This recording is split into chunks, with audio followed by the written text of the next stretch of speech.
I'm going to the black time now for you to react, and I'm sure you've heard your two other colleagues suggesting that what the president did is wrong. That's according to them. Well, good morning to you, to my brothers on the set, and to our dear viewers. This is a matter that requires us to discuss dispassionately and to pay attention to facts. Facts are sacred. We cannot sit here and just put out information which is inaccurate, whip up sentiments, play on emotions, and further aggravate the concerns that we all have about decent language, about bringing the nation together, forging ahead in unison. The very thing that has led these gentlemen into what they find themselves, where they find themselves today, it is important that we all stay away from that. What leads people like the Montie to the situation where they find themselves? It is where we don't pay attention to facts. We don't debate based on issues. We engage in personality attacks.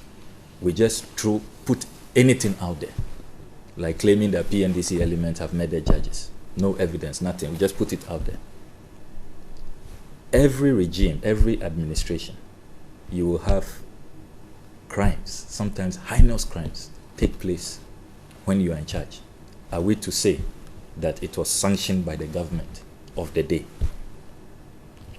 The matter you raised, very unfortunate, very sad error, despicable crime with killing chiefs.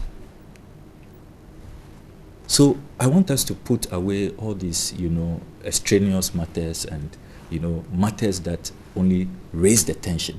Right. And we are not able to stay on the facts. So what are the facts in this matter? The facts are that yesterday, the president, acting through his communications minister, informed this country, put out a public statement that the Montie have received remission of sentence. If you look at Article 72, the president's prerogative to grant pardon, there are 4 types. You have 72A, grant to a person convicted of an offense a pardon either free or subject to lawful conditions. Then there is B, grant to a person a respite, either indefinite or for a specified period, from the execution of punishment imposed on him for an offense. Or C, substitute a less severe form of punishment for a punishment imposed on a person for an offense. Or D, remit the whole or part of a punishment imposed on a person or of a penalty or forfeiture otherwise due to government on account on any offense. So we see that it is D that the president has exercised. Yes, 72D, remission. Which means that the president is not endorsing their conduct. It's not saying they don't deserve punishment. So he is remitted part. And you notice that though the statement was issued yesterday, the presidency did not say that immediately they should be removed. He says that 26, so Friday. That means 1 month exactly. 1 month. So the president, you can tell that the president wants them punished and wants to send a certain signal to all of us. As the statement said, and I have a copy of the statement here, in case my brothers have not read the statement. He said, His Excellency President Mahama takes this opportunity to remind all Ghanaians of the need to respect the institutions of state and exercise freedom of speech responsibly, mindful of the need to preserve peace and national unity. The President reminds all concerned, especially persons working in the media or appearing on its platforms, to be circumspect and guard against the use of intemperate language, which has the potential of causing unnecessary tension, especially in this election year. The President is hopeful that all will draw lessons from the events leading to the conviction of the 3 persons and bear in mind the consequences of injudicious utterances. This is the President, father of the nation, who is also in charge of discipline, wanting these young persons who have made statements which are most condemnable, which cannot be justified under any circumstances. We are not like the MPP when their colleague made statements that Voltarians should be killed, guns should be killed. They went to carry him, poured powder on him, celebrated him. Right. We haven't done that. That is not. When you were speaking. But he's introduced facts. When you were speaking, I did not. But what he's saying is a fact. That is right. It can never be. We're all in this country.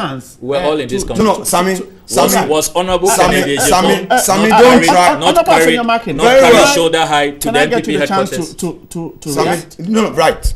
With the greatest respect. Can I get a chance to? You will have your opportunity to react, please. Right. We have matters. We have matters that you allow submissions to end. Then you come in.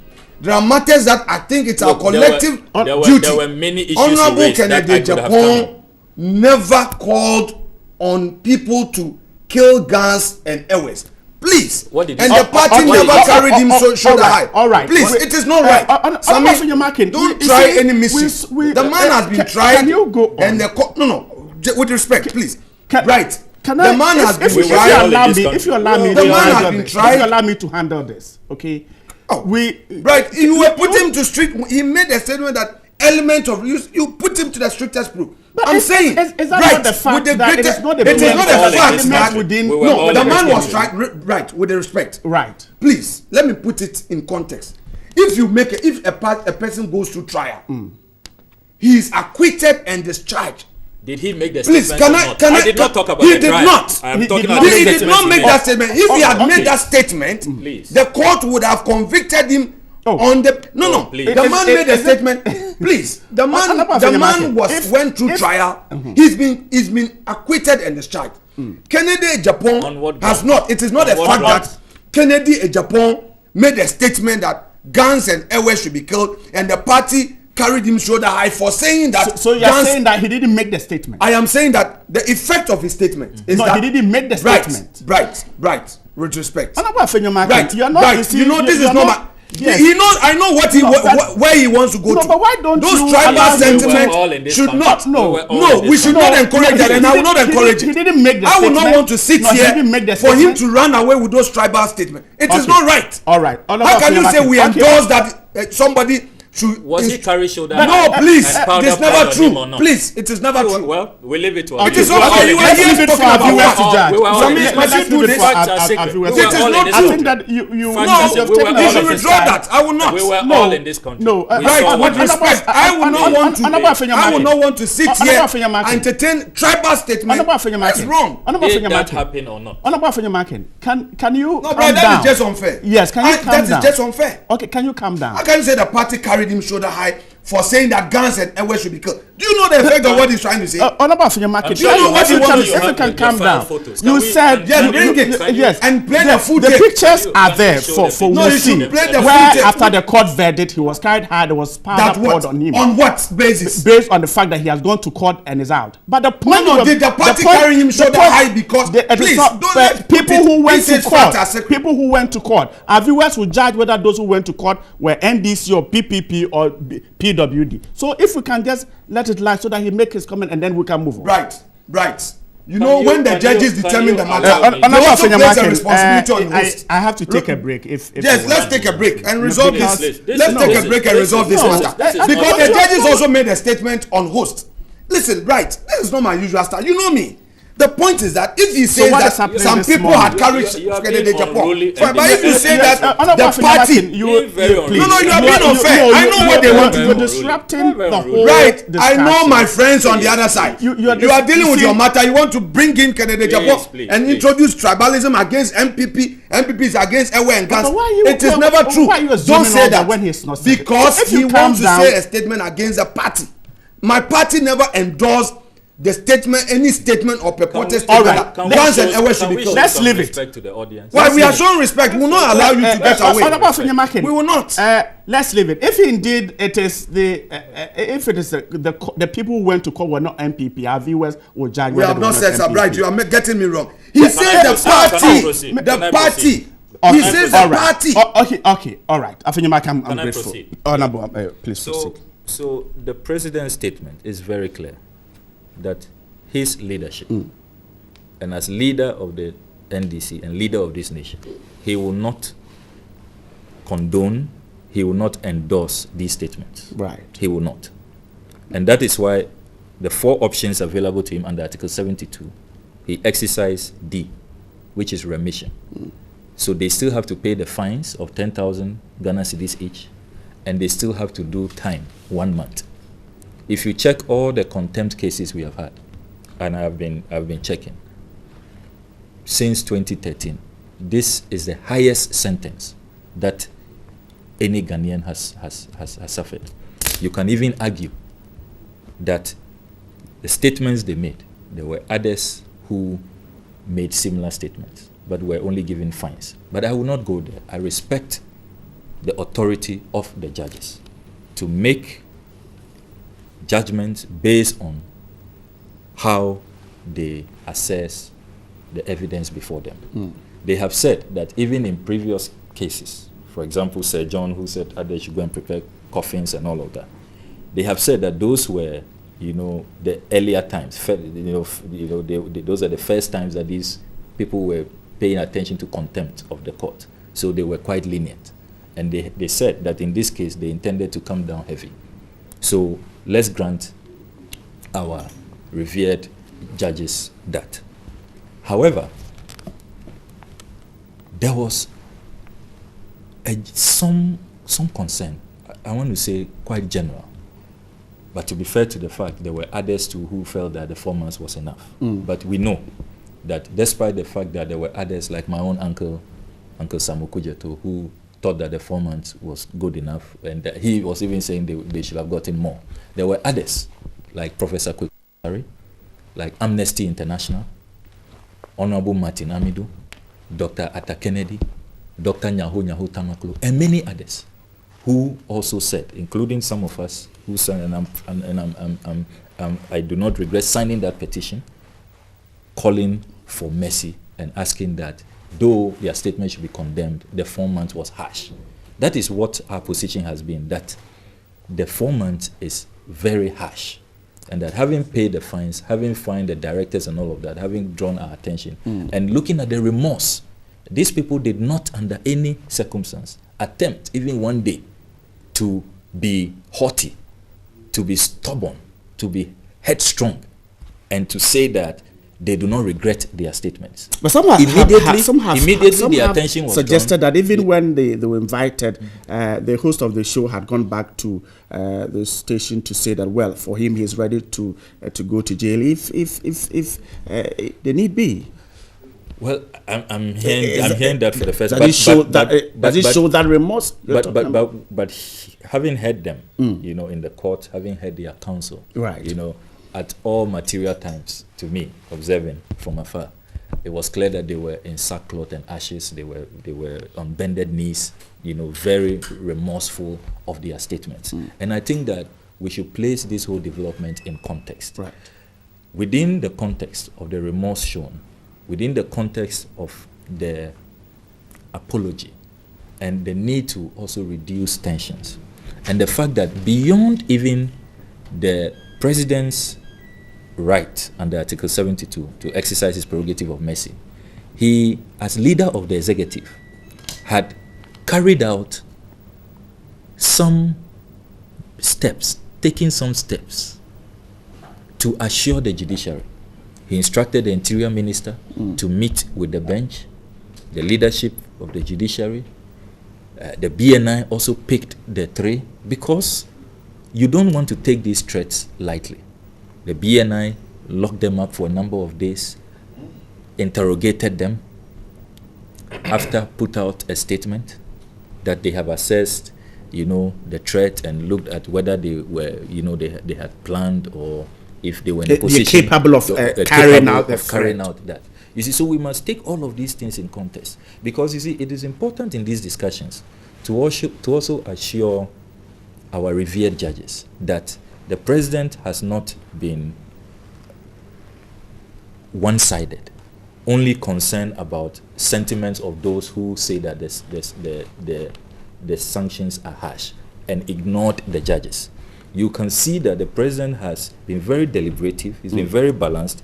He moved, the first thing he did was to assure the judiciary that they will be safe, they will be protected. We know that the Interior Minister's statement even announced that they have increased the security that the state ought to provide to these judges. And I think that it's commendable that the president acted very, very, very responsibly and showed a lot of sympathy for the judges. Then it comes to the agitations and the calls for him to exercise Article 72. Even there, you notice that right from the first week, when immediately this sentence was handed down, the president was petitioned. I think the second or third day, the lawyers of the contemnors petitioned the chief of staff, and then the chief of staff referred the matter to the Council of State, as Article 72 enjoins the president to do. You notice that despite all of that, the president has not acted under pressure. He has taken his time. So contrary to what my brother, Honorable Makin, is saying, that the president was considering party concerns and party food soldiers. He's not doing that. Clearly, he's you don't not doing think that. it's because if you listen to, because they are of the NDC if you listen to flock. If you listen to party people will have wished that immediately they didn't even spend one day. If you remember what was happening in this country, party people will have wished that it was not remission, that even that 10,000 it will have been an outright pardon and all of that. And we all know that remission means that they are still ex-convicts. They are still ex-convicts. Their records have not been expunged, and it affects them. Those are not matters that party people were cited. But as the president said in his statement, he wants lessons learned. He wants people to know that in the country, law and order is important. As commander-in-chief, I am not going to sit back and allow all kinds of statements to go, on party. And I think that if all of us as political parties show this kind of leadership, we will not see. The Media Foundation for West Africa has been, every week they publish, political parties that are leading in insults. Let's go and assess that and see whether even after this incident, political parties are learning, communicators are learning. Still, look at the statements that are being made. Even after all of these things, look at what people say about the Electoral Commissioner. I have been forced that if I give examples, the program will be disrupted. So let me leave it. But I also need to respond to the issue of the president has shown that he's only president for the NDC. So I thought you had handled that. No, I need to provide concrete evidence. You want to do emphasis. Emphasis. I like that. Emphasis. Okay. My brother, you are in the media. Do you remember that an MPP stalwart, MPP member of parliament, Honorable Adamu Dramani Sakande, was pardoned by this president? Based on health grounds? Yes, but it is pardoned under Article 72. Okay. If the president is only there as president thinking about only NDC members, will he have pardoned MPP's Honorable Adamu Dramani Sakande? When that happened, we didn't hear people say that President Mahama has shown that he's only present for MPP. You think that pardon pleased everybody?